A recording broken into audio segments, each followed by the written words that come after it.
Hey you guys, I'm going to show you how to wash a Sophia Lyn wig.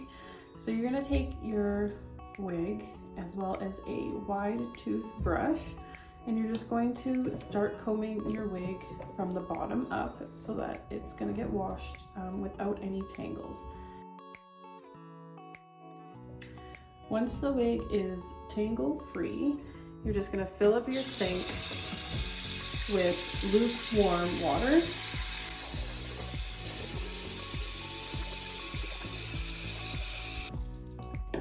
You're going to take your synthetic wig shampoo. There's also a human wig shampoo as well that you can use on the human hair blend wigs, or if you do have any human hair wigs.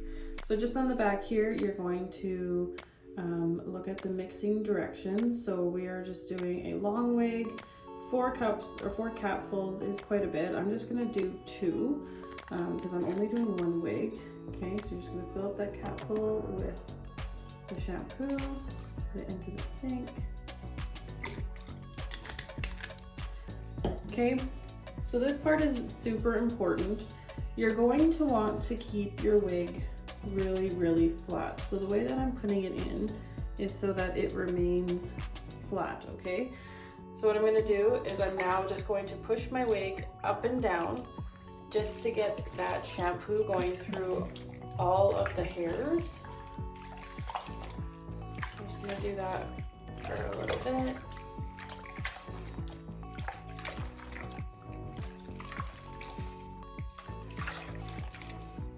You can already see the water is turning color. So obviously this wig I don't believe was worn very much, so it's not going to be as dirty. If you have any glue or any makeup in the lace part, you can kind of give it a little bit of a rub, get any of that makeup or glue off, but just being careful not to tangle the actual hairs that are in the water. Okay, so you're gonna let that sit for 15 minutes, I believe is what it says on the bottle, 10 to 15 minutes. It's totally fine if you let it sit longer than that. I usually walk away, do some stuff, and I'll come back and then I'll rinse it out. So we're gonna let this one sit and then I'll be back to rinse it out. Okay, so it's been probably about 20 minutes now, if not a little bit longer. So I'm just going to run the water through it a little bit more. As you can tell, it's gotten some dirt out of the wig. Okay, and then what I'm going to do is I'm going to grab it under its cap here. Okay, I'm going to start draining the water out, and then I'm just going to squeeze down the wig all the excess water out. I'm going to do that a few times. You don't want to wring it. You don't want to do anything that's going to cause friction. So I'm literally just squeezing it down the hair. Just like that. Okay, got most of the soap out. I'm going to rinse it out with that lukewarm water again.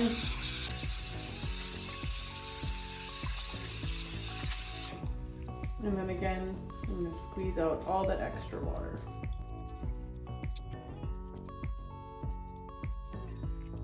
Okay, and then I'm just going to take a towel and do the same thing, making sure I'm keeping it nice and flat, and then I'm just going to squeeze it, and then I'm going to take it over to my drying rack. So I'll be back in a second. Okay, so I have my collapsible wig stand set up. So all these products are available on the site: the wig shampoo, the leave-in conditioner, the hairbrush, and the collapsible wig stand. The nice thing about this wig stand is it's open, so it's going to help dry out that inner cap. So what I'm going to do is I'm just going to simply put this wig on the stand here, and because this is a longer wig, I'm just going to let it dangle over the table here. So I'm going to take the leave-in conditioner. There is 3 different kinds of leave-in conditioners. This is just basically the basic one. It does a bunch of things. You can read about it on the website. So while the wig is damp, this is when I'm going to spray this leave-in conditioner. Whenever you use this leave-in conditioner, the hair the wig hair needs to be damp because this is really concentrated. So if you were to put this on a dry wig, it might get a little bit cakey. So I'm just gonna spray just a little bit. I'm gonna take my comb. Okay, this is a wide toothbrush. I'm gonna start at the bottom and work my way to the top here, because you don't want it to dry with it being tangled and things like that. So just being gentle, working my way from the bottom all the way up. So this wig here is a free part. If this was a fixed parted wig, I would make sure that the hair is flat. But for this one, I'm just going to kind of comb it back, just so it has, just so the hair dries nice. So I'm gonna let that air dry now, and then when it's dried up, I could either give it a little bit of a comb or a shake, and it'll go right back to its previous style. All right, this wig is now completely dried. So it dried beautifully. Let's just take it off the stand here. So now you can either just give it a little shake, you can also brush it out, and it smells amazing, and it's clean, and it's ready to go.